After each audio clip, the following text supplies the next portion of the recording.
Hell guys, Omni here. It is Joker weekend, and I just keep unpacking so much out of this movie and just still thinking about it. I've been listening to a lot of people talk about their thoughts, their opinions, their interpretations the past couple of days as well to see what other people are kind of taking away from it. And there's just a lot to take into consideration. There's a lot happening in this movie. You know, there's going to be spoilers in this, and I'm going to be talking about some of my thoughts on the way the movie is kind of presented. And, you know, there's a lot of nods and foreshadowing that's in there, symbolism that is throughout the movie, too, that really kind of pushes its ideas. Especially right in the very opening when we see him, spinning his sign when he's working before he gets jumped by those kids.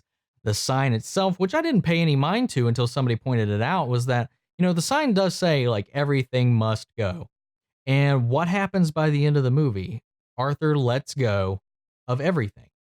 And that's when he's finally free. To be free, everything must go. And that was a neat little nod to come in there. It might not have been intentional, but it seems so on the nose and perfect that I feel like it has to be. There's other things like that, like when he's going to and from work, when he's ascending the stairs, we're always looking at it from the upward angle as he gets smaller and creeps away from us. He slouches away from Gotham when he tries to return to his sanctity, to his sanctuary of his home, to his mother. And he's always defeated by Gotham, by the people. But every time you see him descending the stairs, when he descends the stairs, when we finally see him going down, descending into the madness that is Gotham, that's when he's composed. That's when he's perked up. That's when he's confident. That's when he's ready. This movie is really about the evolution of him. Some people have said, oh, he's just bumbling. He's a goofball. He doesn't really know what he's doing. Yes, he's mentally ill, but he's not the Joker. He's not the criminal mastermind. But I really think at the end of the movie, that's when he is finally the Joker. I really can see, like, at the very tail end of the movie, when he's gone through all of his trials and tribulations, he really could be the clown prince of crime later in Gotham. If they ever go that route, if we foresee that coming in, I can definitely see where it goes there. But this movie in of itself, because it's all told from Arthur's perspective, he's an unreliable narrator for sure. The movie creates a pattern of showing us what it wants us to know is real and what's not throughout. But it's also fair to question that anything we see is real or not. We see the snippets, the reveal, which was amazing and caught me off guard because I was chalking up to bad writing, was the Zazie Beetz relationship when it was revealed in her apartment. That was one of the best scenes in the movie, one of the best reveals in the movie, was when you realize that she was never there. The only time she has seen this man is at one time in the beginning in the elevator, and now he is in her apartment. And we don't know what happens to her. The next scene, we just see sirens off in the window and Arthur's back in his apartment. We don't know if she called the cops on him. Somebody called the cops because they heard some commotion. We don't know if she's dead, or it could just be cops being called somewhere else and they just left it and forgot about it. We don't know if she's alive, dead, or what. But aside from that being like so on the nose, of course, the dream, like the way he has that disassociative dream sequence where puts himself into the Maury show. And that's another thing. Father figures. He's always missing these connections. He's had his mother his entire life. And, we'll get off onto that. That's a whole other tangent. But anyway, we have the dream sequence with the Robert De Niro show in the movie where he puts himself into the audience, which we know is a dream, when he's at the comedy, when he's really choking and failing it. And then the sound kicks out. We see Zazie Beetz smiling at his bad delivery of the joke. And then he sees that it gives him confidence. And then he dives back into his delusion of it. And it shows us that, but there's also like little glimpses throughout, like that it doesn't really make completely obvious that it's there. There's one shot when he's writing in his journal, book, and we see the line that everybody pointed out, of course, whenever we saw the first trailer, we talked about it in our videos, was that, the funny thing about having mental illness, everybody wants you to act like you don't have one. That little line when he's writing in there, like the shot we see in the trailer, it's just a mess. His handwriting's awful. But if you, there's a split shot in the moment before he lays his head down and we see what's in the notebook, where we see a glimpse of it from his perspective, and the writing is neat. There's like little things like that where we see it from his point of view, where he's doing things right. He's writing those exact same words, but they are in a completely different handwriting than when we ourselves see the finished result. When he's unconscious, when he loses consciousness, we get to see the reality of what's on that book. And I think there's little things like that throughout the movie, especially when he goes to confront Thomas Wayne. You don't know if he actually went in there because he manages to sneak into this building, confront him, and all of that. And you don't know if it really happened or not, because at least the hint that it may or may not have happened, I think, comes when he slams his hands down on the sink and it jump cuts to him in the exact same position in his kitchen back at his apartment. So it makes me wonder if he was imagining confronting Thomas. I do think he legitimately went to the Wayne Manor and messed with Alfred. And speaking of that, that little moment, it's a little nod. I don't know if it was intentional or not, but when Bruce is on that little playset and he slides down the pole, it just made me think, is that a little bit of a nod to like the Adam West show with the bat pole? I hope so, because that was my first initial thought when I saw that. But that whole interaction I thought was really well done, well, as like perfectly. Um, I feel like the Waynes were in it just enough. I don't think they were really shoehorned in there too much. It makes sense for him to go to try to visit him because he does want to, like he sees, like we get back to his support structure. He's spent his entire life with his mother. He's never known his father. They've created this family ritual where he watches the Maury show, and even when he's in that dream sequence in the beginning, he was like, he talks about, I always wish I had a dad like you, or the line from Robert De Niro where he's like, I would do anything if I could have a son nearly as good as you, or something like that. I don't remember the exact lines, but it's hinted in there that he's really kind of looking for a father figure. And that just kind of goes into what really contributes to his like descent, is that there's a lack of support both in his inner circle and out. The city isn't supporting him. The people at his work aren't supporting him. Um, the guy that, feigns being his friend by offering him that gun for protection after he got jumped by those kids and whatnot, saying he shouldn't be out there without some kind of form of protection, later flips on him. The city funded psychiatrist he was visiting, he was trying to get help. He was seeking people's like help to better himself, to take care of himself, to get himself into shape, get medication for his conditions and stuff like that. Yeah, he was trying, and then the city cuts funding on that, and he loses access to that.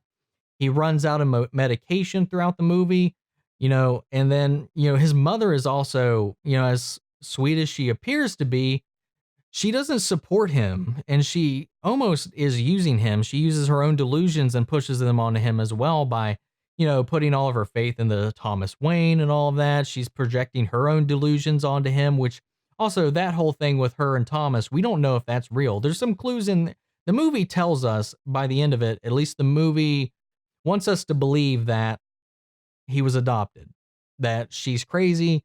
Her and Thomas never had a relationship, but there's one or two little things in there that kind of support the initial idea that maybe Thomas is his father. And it really makes it hard to determine what is real in this film and what's not, especially with the end of the film. If you're just watching the narrative the way it plays out, which I really, in my head, I really want it to be exactly how the film plays out, the way it's structured, the way it goes from beginning to end. I want that to be the truth of it. Very much though, it could all be in his head. There's a lot of different things to dive into as far as that's concerned that we'll talk about here in a minute. But when it comes down to it, we don't know what's real. But assuming this all hands out and plays out, he's losing that support structure throughout the film. When he runs out of medication, we see like a change in his demeanor. And Joaquin Phoenix did say he studied the side effects of a lot of the medications he would be on having this condition. And he, talks about how it affects your mind. I'm sure a lot of antipsychotics and stuff like that, or downers, people like with Ritalin, a lot of those types of things. Even people I know that take medication for ADHD, it definitely like tones them down a bit.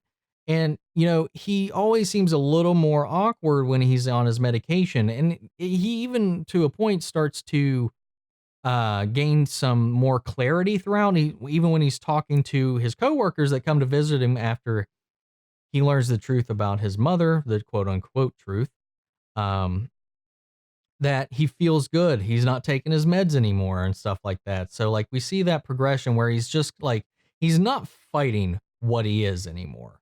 He's kind of giving him into the laughter, as he says towards the end. He was like, the thing is, I always was trying to fight it, but I realized that's me.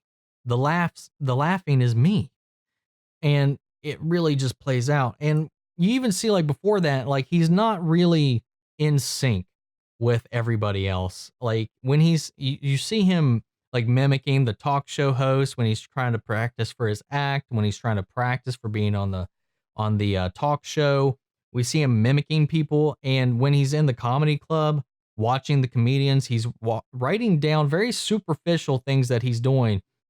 Dress casually, smile at crowd, stand straight, keep a good posture, tell sexy jokes, stuff like that. And like, there's moments where he's looking around, people are laughing, and he looks around like, should I laugh? Was that funny? And then he always laughs on the off beats between when the joke is over, when everybody else has kind of stopped laughing. He always laughs in the wrong places. And you can also tell a difference between his conditional laugh and when he's legitimately trying to laugh. There's an audible difference between the two. When it's his body forcing him to laugh and when he's laughing on his own are two different, very different kind of laughs throughout the movie. And, you know, him seeking that support structure initially before he gains his confidence, where he kind of learned, even when he goes to confront Thomas about when he opens the letter, confronts his mother, that he reads the letter and she says that he's the son of Thomas Wayne. And then he later goes to confront Thomas, and he just like, what are you talking about? You're adopted. You're not even her son. How can you be my son if you're not even hers? Stuff like that. She was crazy. She was locked up or whatever. That, he was abused by her boyfriend in an apartment. He goes to the Arkham Asylum, Arkham Hospital in this, talks to the records guy. And, this is, of course, after the event on the train that kicks off this unrest in the city. The city's already in an economic decline. Everybody's riot. There's already protests and riots and stuff. Thomas Wayne's campaign's completely based on bringing the city back to life and providing economic growth and all that. And people were just protesting all of it. People were in just complete upheaval and unrest. And when he's essentially watching these three businessmen, I'm jumping all over the place. I'm sorry. If I had somebody to bounce off of, this might be a little bit easier and more coherent, but I'm just going where my brain's taking me. When he's on the train and he sees those three businessmen from Wayne Enterprises come onto the train and start harassing this woman, throwing fries at her, old fries or whatever, start groping up on her and stuff like that. He doesn't intervene, but he also it puts him in an uncomfortable situation where he starts to laugh, because that's what happens when he gets uncomfortable, stressed. That's when he seems to have his episodes. And then, of course, they pick on him, and they think they can't tell that he's not laughing at him. He can't explain that it's a condition, because when it happened earlier in the movie, that woman he gave the condition card to, where it says, please, it explains his medical condition, and it says, please hand back to him. She didn't hand it back to him. So when he's trying to reach for his card, it's not even there, but they see that as him trying to like reach for something else. And they just start beating on him and beating on him. And, he pulls out the gun, and in self-defense, he takes them all out. But then he crosses that line. And in this heat of that moment, is where he starts going down the path of realization of what he really is. And he gets his first taste of power. I don't know what it is. It's when he definitely feels confident, he takes vengeance, he defends himself. For the first time in his life, he stood up for himself, and he takes out the first two purely in self-defense, I'll say. But the one that starts running away, he that's when he crosses the line. He hunts him down. He hunts him down and empties the rest of that gun in him when he finds him. Haunting stuff. Then from there on, that's when he's really kind of gained some clarity. Not as much as what he gets later when he's run out of medication, but it's after that when he goes to the Arkham hospital trying to get the records on his mother, on his what happened if she was actually a patient there, and he's talking to the clerk. He's like, "I've done some. What does it take for you to get in here? Like, do you all have to commit a crime to get put in here?" Is like it's for people dangerous to themselves. Some of them have committed crimes. Some of them are just dangerous to themselves and others. Almost like he's trying to figure out how he can get into Arkham, which makes me wonder if on some level, because City cut his funding for his therapy and he had no other way to get mental help, maybe he did all of this to get locked in Arkham. Think about that. He asked him how to get into Arkham, how to get help because he cut the funding.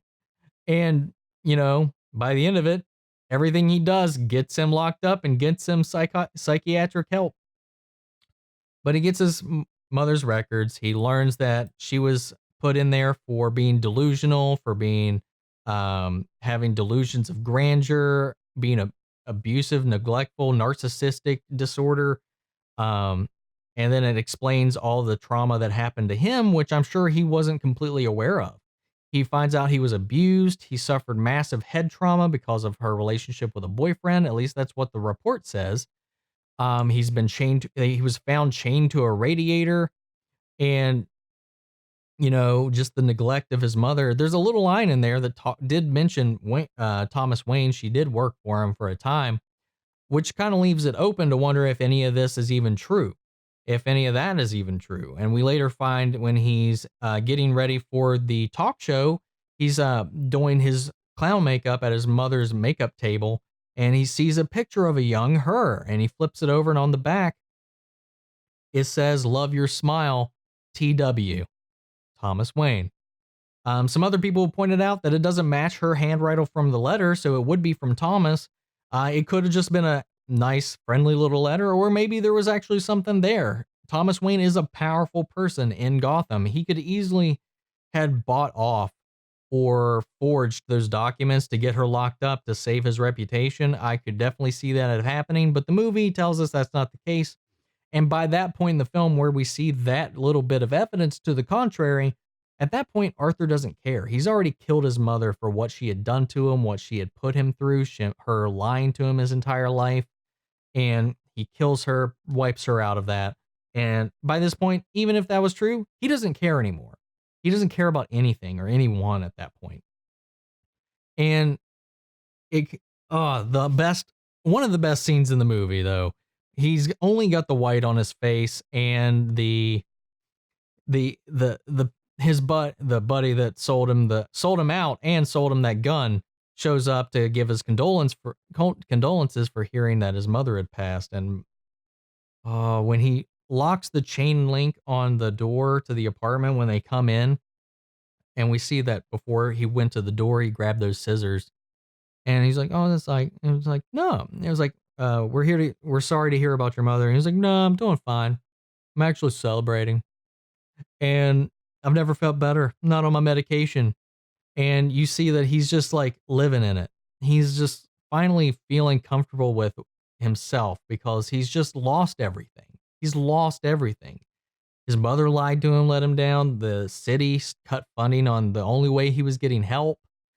And then this guy that was the reason he lost his job is in here trying to play the friend card, and he just loses it on this guy, jabs him in the throat, jabs the knife or the scissors in his eye, and then just brutally, like, it happens so fast.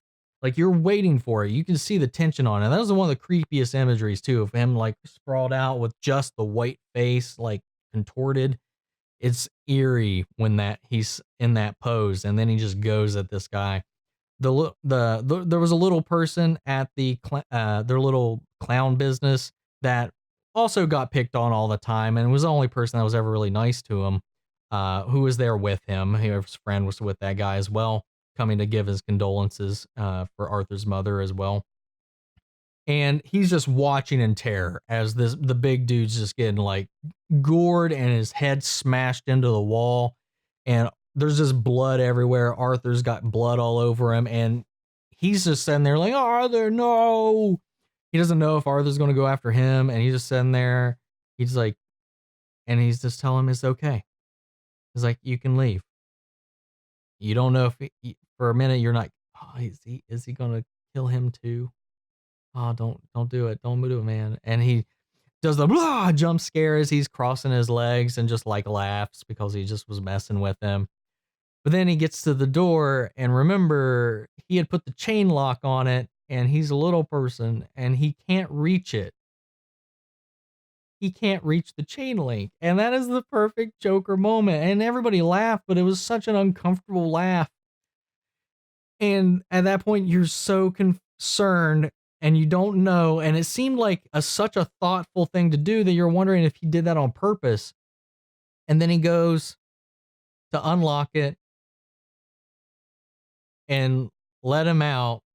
But then he closes the door back, leans down, and he just says, "You're the only one who was ever nice to me." Kisses him on the forehead and tells him to get out of there. Opens the door and lets him go.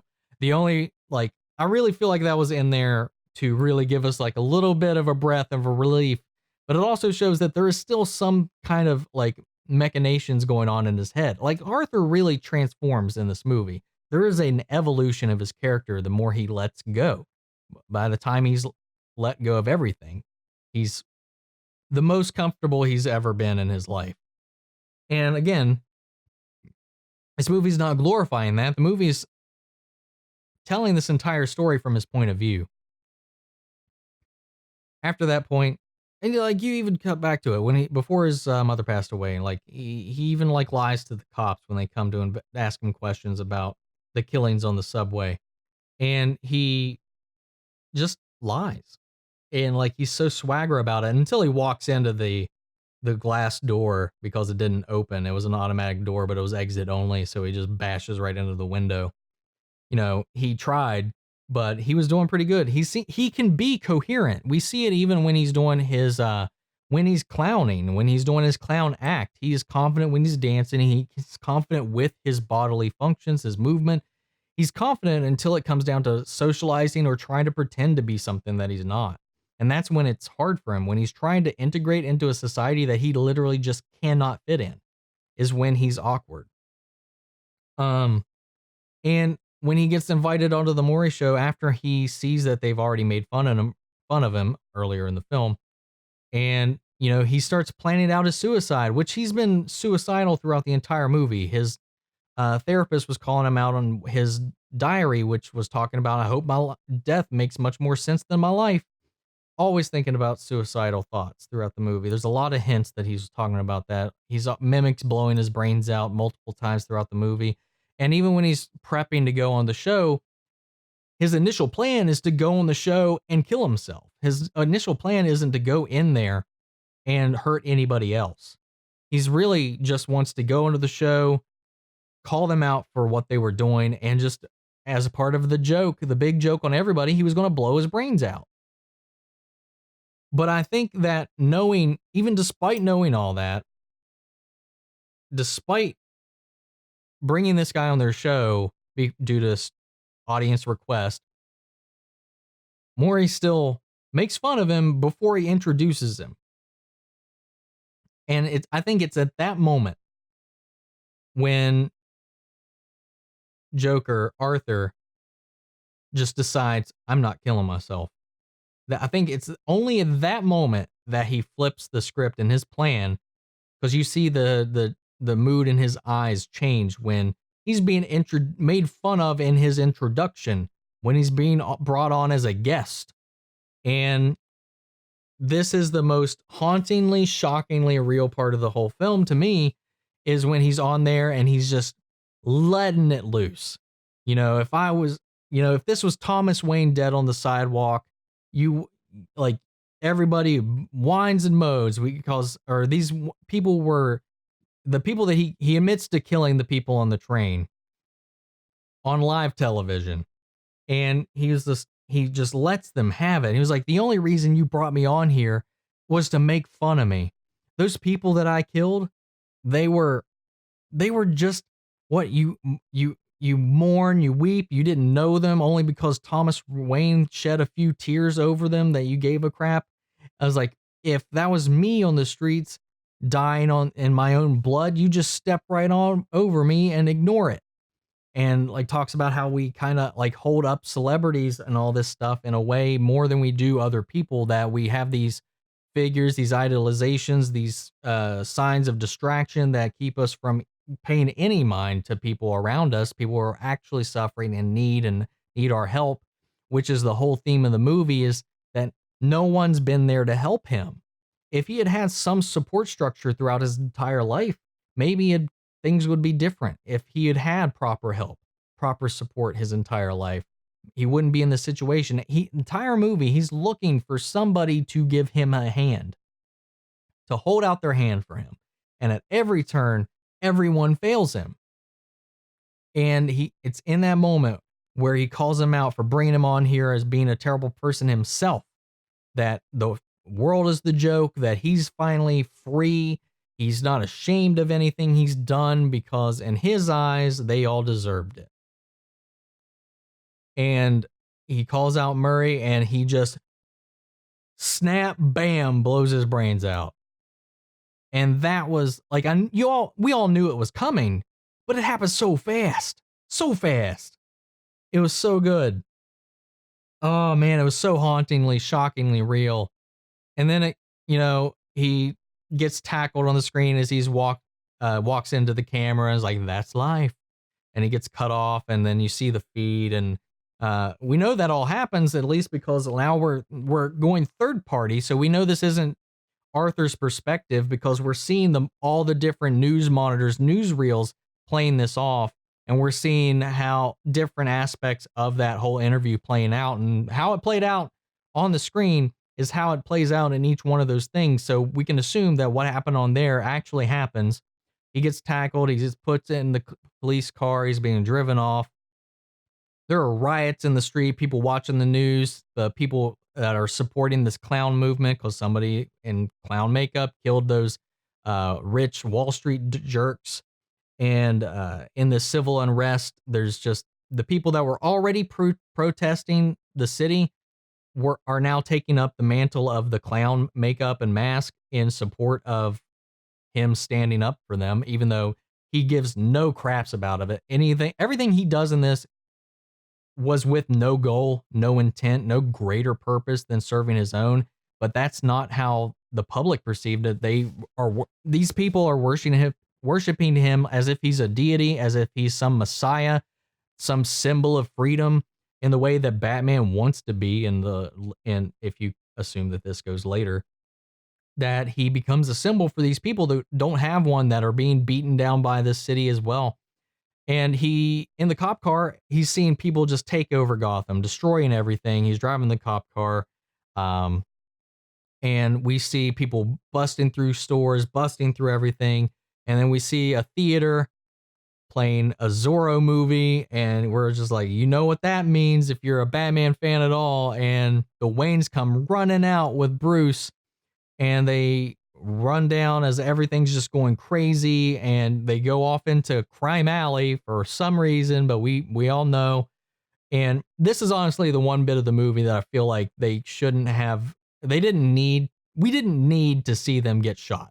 We see like a clown mask wielding hoodlum follow them into the alley, and it's Thomas Wayne, you get what you deserve, and kills him and the Martha. And we see the pearls and Bruce standing over them, and we get the Wayne death scene again. And honestly, that's the only moment in the movie that I feel like was completely unnecessary. That and the flashbacks showing us that Zazie Beetz wasn't really there. I think the line delivery alone and the scene in which he's in her apartment was enough, but I guess they were worried some people might not get it, so they hammered that in. That I though as not, I don't consider that as bad as us seeing the Waynes die again. I think we've seen that enough to know what happens. Like we should have just seen them go in the alley and the guy follow them, maybe hear a gunshot or the flash from his barrel. I don't think we visually needed to see them.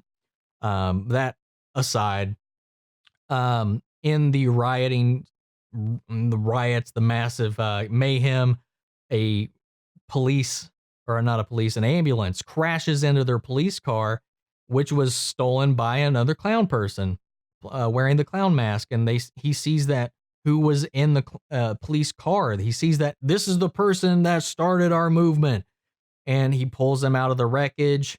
You know, they lay him. They all start to congregate around all the people, the rioters, the protesters, everybody wearing the clown masks, gather around their leader, their messiah, their symbol, as he's laid out, and he wakes up, and we get the crowning moment where he finally, officially, I think, truly is Joker. He's been Arthur Fleck the entire movie, and in that moment, that's when he's Joker. And he slowly is contemplating everything, like seeing all these people support, cheer, and praise him for everything he's done. Finally, he's got his audience, and he shoves his fingers in his mouth so slowly, like, and just smears the blood from his mouth into a smile. And he just stands basking in this. And I think that is the moment where Joker is born. You know, despite his mental instability, his lack of confidence, him being just kind of stumbling through all of this, even in the Killing Joke, he was a bumbling buffoon who tried to become a criminal because he couldn't make ends meet for his wife. Same thing here. It's the exact same thing here. There's still, we just see more of a progression. And the people saying, oh, he's just too much of a buffoon to become this mastermind. I was like, no, he will evolve and he can become that. The Joker, even in the comics and the origins we have, wasn't just a criminal mastermind from the get-go. But we see that moment, and then the next scene, we think that's the end. That would be a great place to just cut and end it. But when we get one more cut, and he's back in an asylum, talking to a therapist, and you know, he laughs to himself. He's just having one of his little cackles. He's not trying to fight it either. He's giving in to the chuckles. And she's like, what's so funny? And he's, it was just a joke. He was like, what's the joke? You wouldn't get it. And then it cuts back to Bruce standing over his parents in Crime Alley. And that's the joke. The joke is, as even if Thomas Wayne was his father, this is how I interpreted it. Even though Thomas was his father, maybe he was, maybe he wasn't. But in that same way that Thomas and Gotham let him down and left him alone, his ultimate vengeance on Thomas Wayne himself was the fact that not only did he lead to his support structure being completely torn away, he did the exact, by what he started, resulted in Thomas's son to grow up without that exact same thing, creating the other side of the coin. They always say that Bruce, or that Batman and Joker, are born on two sides of the same coin. One just went one way. They both were born out of tragedy. One just took a different path than the other one. And that is what I thought the joke was. I mean, it also can just be the fact that he did get his vengeance. But I think is that, well, look what happens now, Thomas. Your son is now alone in this world. That's what I think the joke is, at least. That was my interpretation of it. But then we see him like dancing out of that room, tracking blood. Definitely letting us keyed in that he's just beyond gone at this point. He definitely killed that psychiatrist. Assuming this is all real, he killed that psychiatrist, and you know, he's just walking off, and he just walks off down the hall, and then you see like this Scooby-Doo kind of montage of this orderly trying to catch him. So, yeah.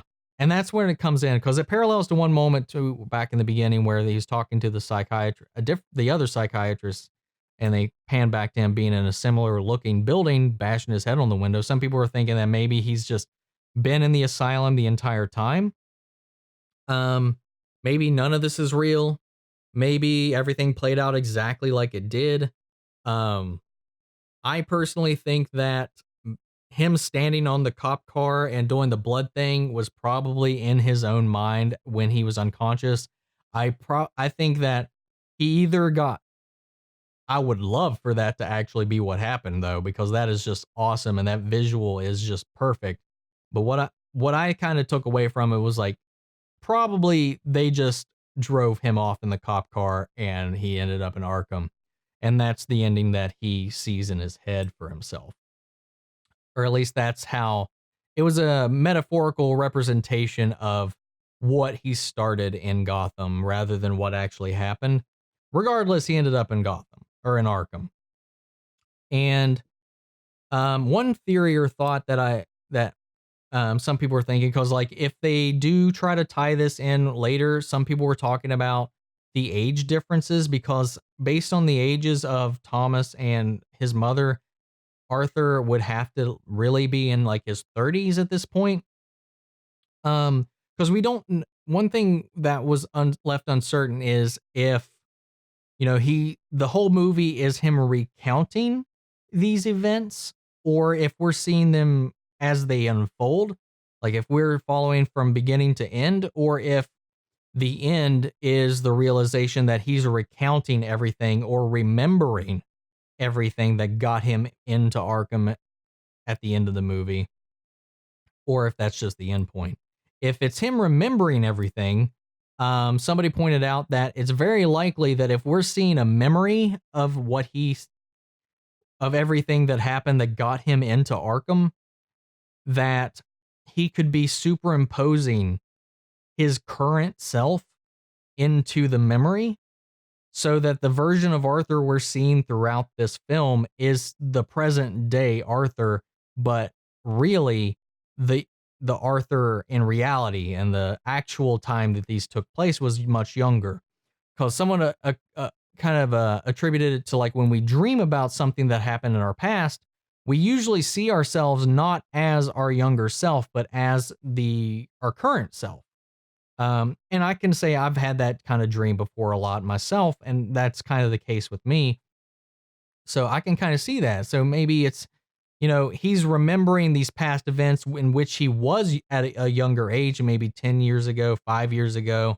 Um, but because he's recounting it in the story, he's his present day age. If they wanted to continue this, if they wanted to ever have him meet Batman, that's one way they could explain it because it doesn't necessarily tell us the time frame that at the end of the movie, like when he's in Arkham, because he looks different. He looks a little different or older, I think, in that last scene. So it's possible that there's a time jump between the car crash and the final scene. But yeah, who knows? It could all be fake. It could all be real. It could be him recounting all of these events that may or may not have happened, because if he's telling the story, he can lie about any of it. This movie truly is the definition of multiple choice. This is a multiple choice Joker origin. It completely validates the complaint that a lot of people were having. It was like the Joker, they use that argument in the comics. The Joker doesn't have or shouldn't have a defined origin. And honestly, really, any bit of this movie can be fake. Anything can. It could have not happened at all. But who knows? I don't know. I've talked about this for almost 40 minutes just myself. I'm sorry. I doubt anybody's still here right now. So if you are, kudos to you. If not, yeah, then you're not here. Oh, my throat's starting to kill me. Thank you guys for tuning in. I want to know what you guys think, because like I said, there's so much to unpack here, and there's so much to take into consideration that people are saying this like was, you know, devoid of real content or any just anything but just the surface level, I don't think they were paying attention to this film. Not at all. They need to watch it again, try it again, or maybe they're just clearly not intelligent enough to pick up on anything else. I've seen this on like professional critic reviews and I don't understand it. There are surface level elements, but there's a lot to peel back and there's a lot of things that are throughout the movie that make you question everything you're seeing. What was that? What was the scene with him hopping into the fridge? I don't know. Everything in this movie is into question. Everything has a double meaning, and maybe that's annoying, but I love it. I love being able to speculate and talk about all this stuff. Like I said, I've been alone. I've not been talking to anything except this camera, and I've been talking for like 40 minutes. So I'm going to stop talking because I need to get some water. I need to drink. I need to shut up. So, guys, if anyone is still here, share your thoughts, share your opinions on this movie. Spoilers be gone. Let it fly. If you've seen the movie, shout out all of your thoughts. Don't be afraid. If anybody's here and they haven't seen the movie, then I don't know what to tell you. That's their own fault because this is a spoiler review, spoiler talk, spoiler discussion, theorizing, ending explanations, all that. So unload in the comments. I want to know your all's opinions. Let me know your thoughts. We'll carry on the conversation after the video as we always do. And if you like this video, if you're even here, support the channel by liking, commenting, and subscribing. If you didn't like it or if you disagree with me on anything at all, don't dislike the video. Share your opinion. I want to know what it is. That's it today, guys. That's it. That's all I've got the strength in my voice to talk about right now. So thank you all. Thank you all. Thank you all. You all take care and have a good night. I'll catch you next time. Take care, everybody.